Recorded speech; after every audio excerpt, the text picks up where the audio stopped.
Bom, quando alguém te pergunta se você é feminista, né, e você diz que sim, que tipo de feminista você é ou você quer ser? Uma feminista que combate o patriarcado de forma radical, que combate os seus opressores, as suas opressões, as violências que todos os dias são destinadas a você de forma radical ou de forma parcial? Pela lógica, quanto mais radicalmente nós nos colocarmos frente ao patriarcado, mais eficientes nós seremos em resistir à sua dominação, às suas opressões e às suas violências. Pela lógica, quanto mais radicalmente nós nos opusermos, nós afrontarmos o patriarcado, mais eficientes, mais revolucionárias nós seremos em proporcionar para as mulheres uma verdadeira libertação diante dessa estrutura, diante desse sistema que lucra e que se mantém, se sustenta a partir da exploração das mulheres. E aqui eu apelo à lógica, né? Peço a vocês que reflitam, que questionem e que façam crítica, né? Dos motivos, as motivações pelas quais um movimento que se propõe a ser radicalmente contra o patriarcado está fadado a ser perseguido, estigmatizado, hostilizado, descredibilizado por esse mesmo patriarcado, por esse mesmo sistema, por essa mesma estrutura. E é o que tem acontecido com o feminismo radical, né? O feminismo radical tem sido perseguido, as suas agentes, as feministas radicais também têm sido perseguidas, hostilizadas, transformadas em bruxas, em mulheres conservadoras, quando na verdade o feminismo radical tem pouquíssimo realmente de conservadorismo em si mesmo. O feminismo radical tem sido atacado, tem sido hostilizado, tem sido comparado à extrema-direita por pessoas e organizações antifeministas, transativistas, misóginas, que têm como único e principal objetivo silenciar as vozes das mulheres que têm questionado, que têm levantado debates e reflexões a respeito da origem das nossas opressões. O feminismo radical compreende a origem, o início da opressão das mulheres e da dominação masculina em uma única crença. A origem em uma única crença. E veja bem, é uma crença, não é uma realidade, não se baseia em fatos, tá? Essa crença supõe uma inferioridade biológica das fêmeas com relação aos machos. Ou seja, essa crença supõe que as fêmeas são menos capazes, são inferiores aos machos naturalmente. Essa crença sustenta e permeia toda a sociedade patriarcal e todas as relações entre homens e mulheres. Se você é mulher fêmea, se você nasceu fêmea nessa sociedade, você sabe do que eu tô falando. Mesmo quando você já ainda está na barriga da sua mãe, você é considerada inferior, menos do que um filho macho. O feminismo radical critica, questiona e refuta essa crença pela total ausência de fatos que comprovem, sustentem essa suposta inferioridade das fêmeas com relação aos machos. Ou seja, não existem provas, não existem fatos que comprovem que mulheres seriam menos capazes ou inferiores aos homens. O feminismo radical defende que, na verdade, o que existe entre homens e mulheres são diferenças. E que essas diferenças são caracterizadas pelas nossas particularidades biológicas. Ou seja, a classe sexual feminina difere da classe sexual masculina pelas suas particularidades materiais. Mulheres, fêmeas, têm vagina e têm a sua capacidade reprodutiva presumida. Enquanto homens, né, nascem com pênis, têm pênis, machos da espécie pênis e diferenças hormonais, fisiológicas com relação à classe feminina. E aí que o feminismo radical começa a questionar, né? Peraí, se não existem fatos que comprovem que a mulher, a fêmea, ela é inferior ao macho realmente, por que nós vivemos numa sociedade que acredita nisso, né? Onde essa crença ela é amplamente disseminada, onde as mulheres são tratadas como seres de segunda classe, como seres inferiores, como seres menos capazes. Da onde que vem isso? O que dá forma para isso? O que sustenta isso? E aí o feminismo radical aponta o gênero enquanto um dispositivo de categorização, ou seja, um marcador social da diferença, né, que vai estabelecer diferenças que não existem entre homens e mulheres, diferenças que não existem naturalmente, tá? Diferenças que são construídas para dar a impressão de que mulheres são muito diferentes dos homens e inferiores aos homens. É o gênero que faz esse papel. É o gênero, por exemplo, que vai dizer que mulheres são naturalmente mais propensas a determinadas profissões, a determinados tipos de comportamento, diferente dos homens. Ou seja, é o gênero, por exemplo, que vai dizer que mulheres são mais românticas, que mulheres têm instinto materno, que mulheres são mais sensíveis, enquanto os homens são mais violentos, mais competitivos, mais agressivos, mais incisivos. Quando, na verdade, biologicamente, tanto a mulher quanto o homem são propensos à mesma raiva, à mesma agressividade. O homem também tem a mesma propensão a ser sensível, tanto quanto a mulher. É o gênero enquanto um dispositivo de socialização, enquanto um dispositivo comportamental, um marcador social, que vai dizer como que as mulheres devem se comportar, e como que os homens devem se comportar, e como que esses comportamentos precisam ser extremamente opostos. Mulheres e homens, em natura, ao natural, sem nenhum estereótipo, sem nenhuma vestimenta, sem nenhuma característica socialmente construída, têm apenas diferenças materiais, biológicas, sexuais, básicas.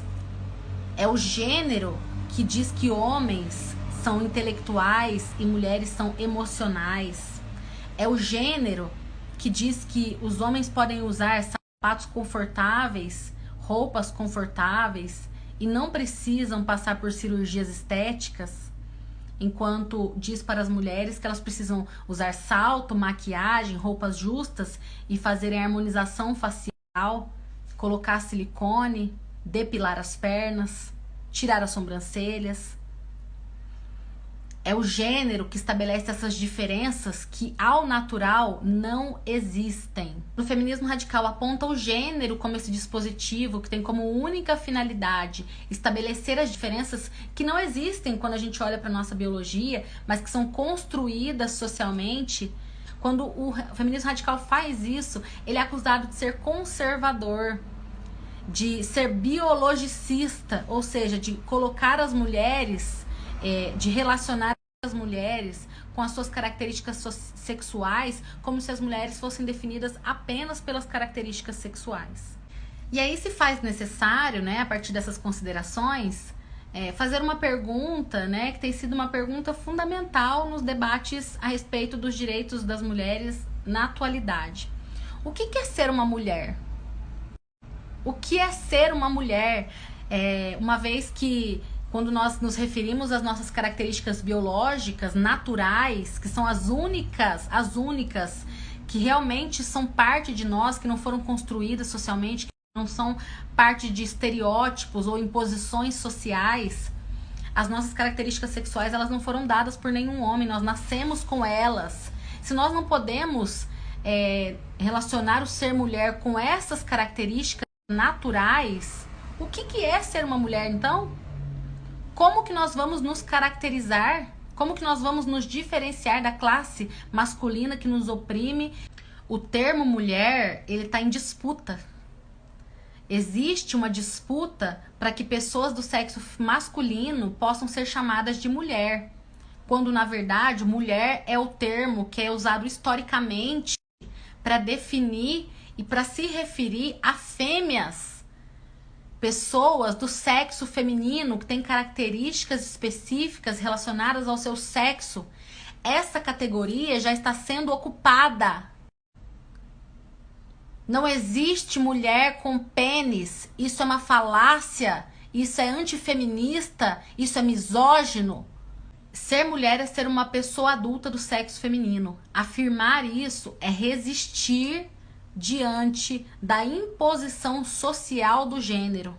Resistir diante dos estereótipos, daquilo que querem impor a respeito do que é ser mulher. Percebam, O gênero faz com que homens que nasceram com pênis, que têm características totalmente diferentes das mulheres, sejam tratados como mulheres simplesmente por serem femininos. É o gênero que diz que um homem pode ser mulher se ele for feminino. Só que mesmo uma mulher que não é feminina, ela continua sendo mulher. Ou seja, o gênero não torna ninguém homem ou mulher. Nós somos mulheres porque somos do sexo feminino, não porque somos femininas.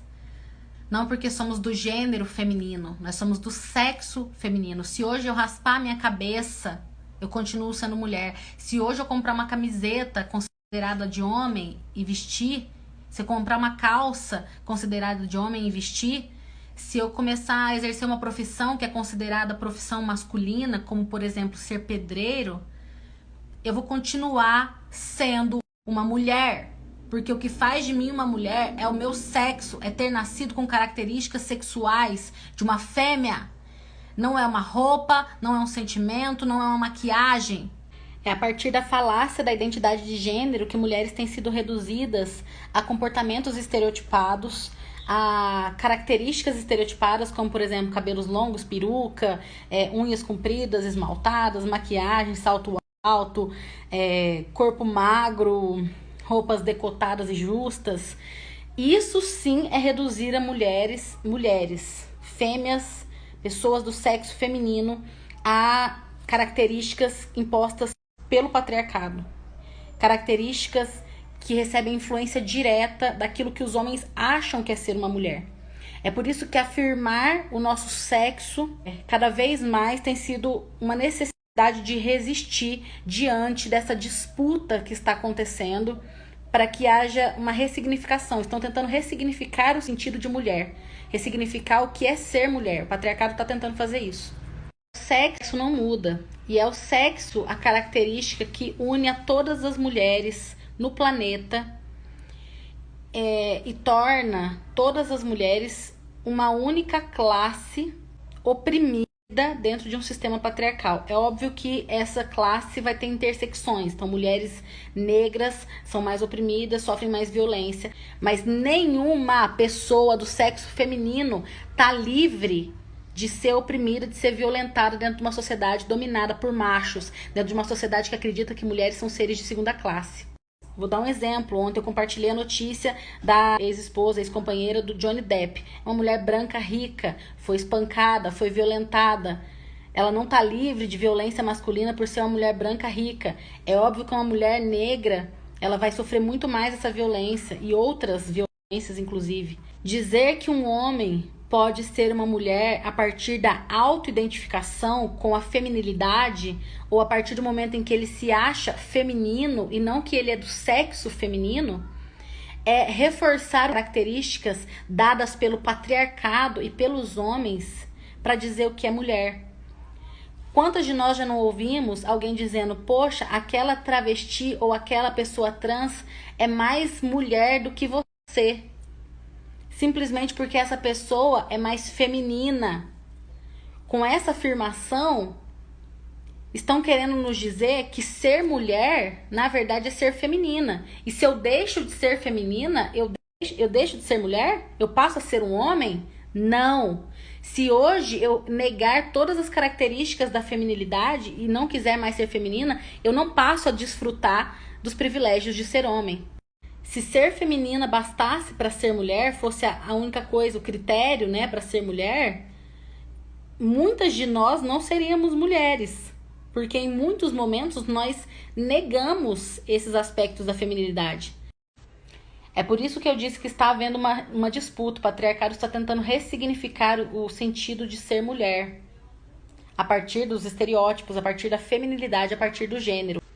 O gênero tem o papel de marcar diferenças que de outra forma não existiriam. Ser compreensiva, perdoar, enquanto o homem é rancoroso, é sistemático, é bruto. É o gênero que incute na nossa mentalidade essas características como se fossem coisas naturais. Só que quando nós olhamos para o ser humano, e mulheres são seres humanos, Todos nós somos capazes de ter raiva, de ter sensibilidade, de ter medo, de sermos agressivos, de sermos sensíveis, homens ou mulheres. Essas características não são exclusivas de um único sexo. Além da manutenção da hierarquia sexual que coloca homens em posição de superioridade e mulheres em posição de subordinação a partir da identificação com estereótipos de feminilidade e masculinidade, existem outras motivações por detrás do transativismo e da falácia da identidade de gênero. E uma dessas principais motivações é o lobby transgênero, o lucro da indústria farmacêutica, a indústria de cosméticos e a indústria de cirurgias plásticas, que tem lucrado e muito incutindo a ideia em pessoas transidentificadas que elas nasceram no corpo errado e que o corpo delas precisa ser modificado cirurgicamente para que elas possam ser aceitas.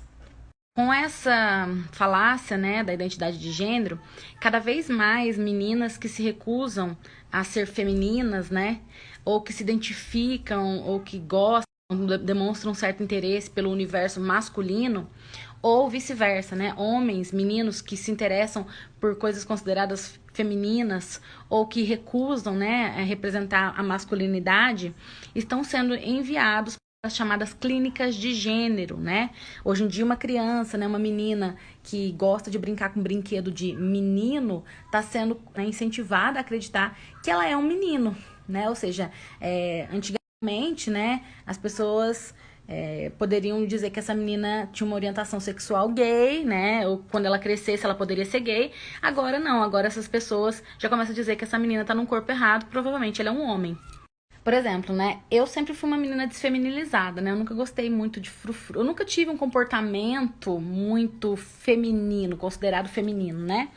E por conta disso eu sofri muita hostilização, assim, a minha presença sempre foi um incômodo nos lugares onde era requisitado, assim, esse tipo de comportamento mais feminino. Eu sempre causei muito incômodo. Então, eu era chamada de sapatão, de mulher macho, de macho fêmea, de várias coisas, né? As pessoas, como eu falei anteriormente, questionavam minha orientação sexual e supunham que eu era gay, mesmo quando eu não tinha... eu era criança, né? Eu não tinha orientação sexual, eu não tinha uma vida sexual. As pessoas supunham que eu era gay simplesmente porque eu não reproduzia aqueles estereótipos de feminilidade, né? Naquela época não existia teoria queer, não existia, né, transgênero e essa teoria, essa falácia da identidade de gênero.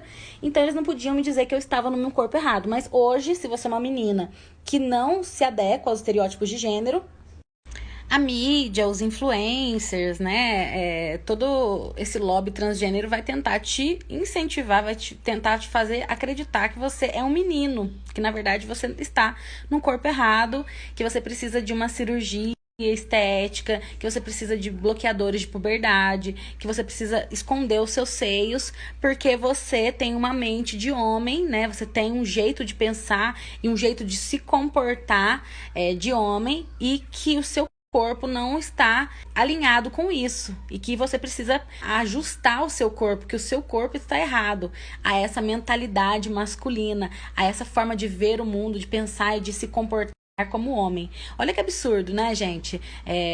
Comportamentos que na verdade não têm sexo, né? Comportamentos, eles são permitidos a todos os sexos, tanto para homem quanto para mulher, né? Todas as pessoas podem ter qualquer tipo de comportamento que quiserem.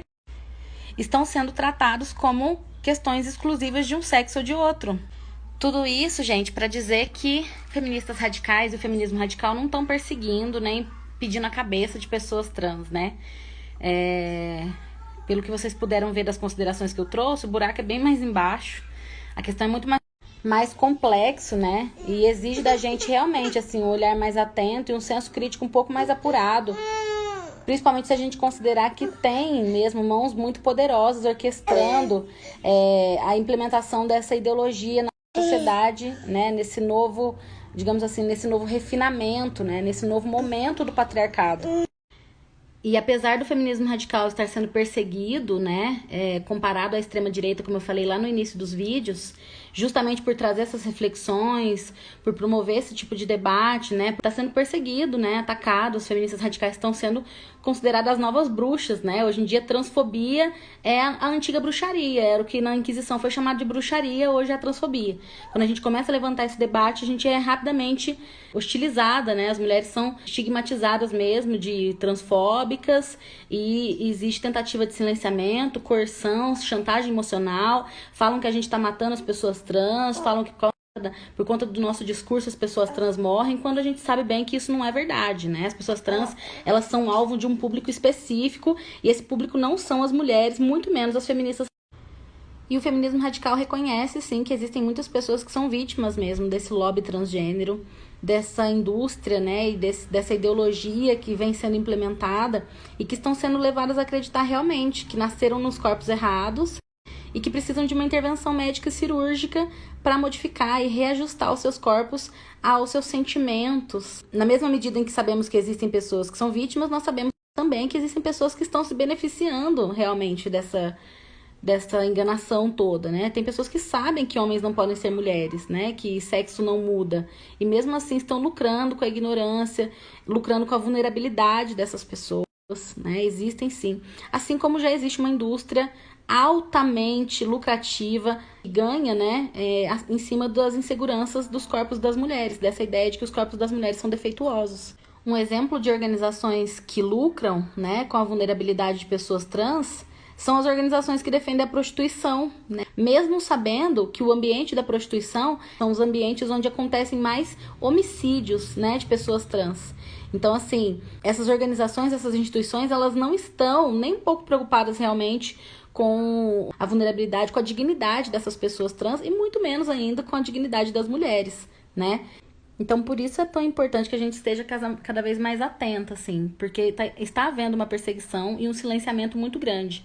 Pessoas estão sendo mandadas embora do seu emprego, né? Pessoas que muitas vezes são humildes, pessoas que nem têm conhecimento desses debates, né? Que isso está sendo forçado de tal forma, né? A partir do medo, da coerção, da hostilização, de tal forma que as pessoas estão tendo que comprar esse discurso, assim, mesmo sabendo que sexo não muda, muitas pessoas estão tendo que afirmar isso. Então, hoje em dia, se você fala que um homem não pode ser uma mulher, você pode ser até perseguida no seu emprego, você pode ser denunciado, você pode ser cancelado.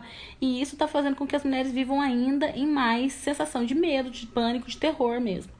Fora tudo isso, essa questão de defender, né, a ideologia da identidade de gênero é tão misógina. Eu vou fazer aqui uma analogia que eu sempre faço e que torna as coisas um pouco mais evidentes para quem ainda não percebeu. É a analogia da transracialidade.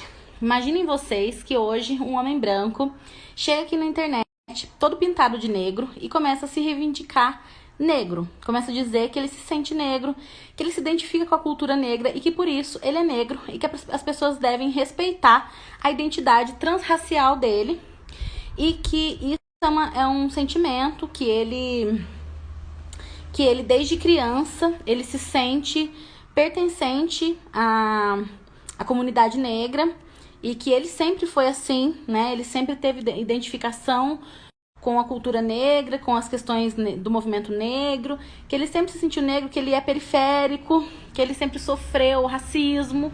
Imagina, né? Imagina se hoje isso acontece aqui na internet. Seria um absurdo, né? Seria todo mundo taxando esse cara de louco, no mínimo, né? Para dizer o mínimo.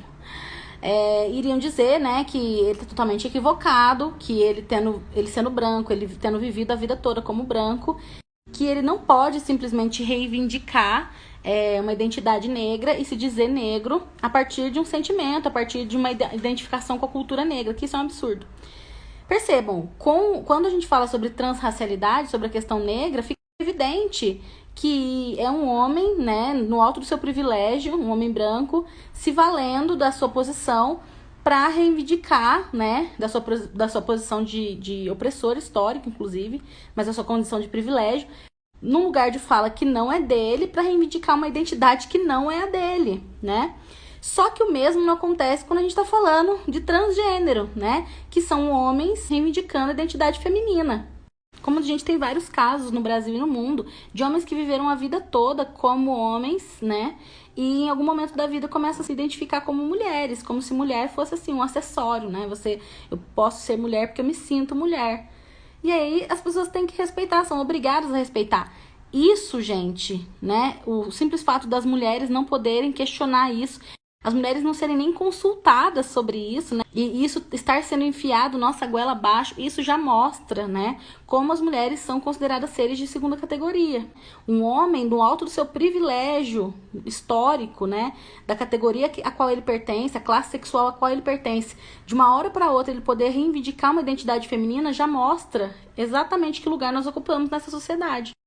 Nessa hora, a coerência do discurso do lugar de fala, ela cai por terra, né? Porque nós, mulheres, que somos mulheres desde antes do nascimento, né? E que convivemos a vida toda com a violência e a opressão destinada às pessoas do sexo feminino nessa sociedade, nós não temos mais propriedade para falar sobre o que é ser mulher, né? Nós somos xingadas, humilhadas, chantageadas, somos estigmatizadas, hostilizadas, simplesmente por defendermos que ser mulher é ser uma pessoa do sexo feminino.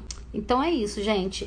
Seguimos aí nessa luta, né? O feminismo radical é um feminismo que se propõe a ser radicalmente contra o patriarcado, e para isso nós estamos dispostos a desmascarar todas as minúcias, todas as sutilezas que a opressão vem ganhando nos últimos tempos, a fim de nos manter, né, no lugar de subalternidade. Isso não vai acontecer, não vão nos submeter novamente, né? Nós não vamos voltar para a fogueira. Nós vamos falar, enquanto nós tivermos voz, nós vamos falar, nós vamos questionar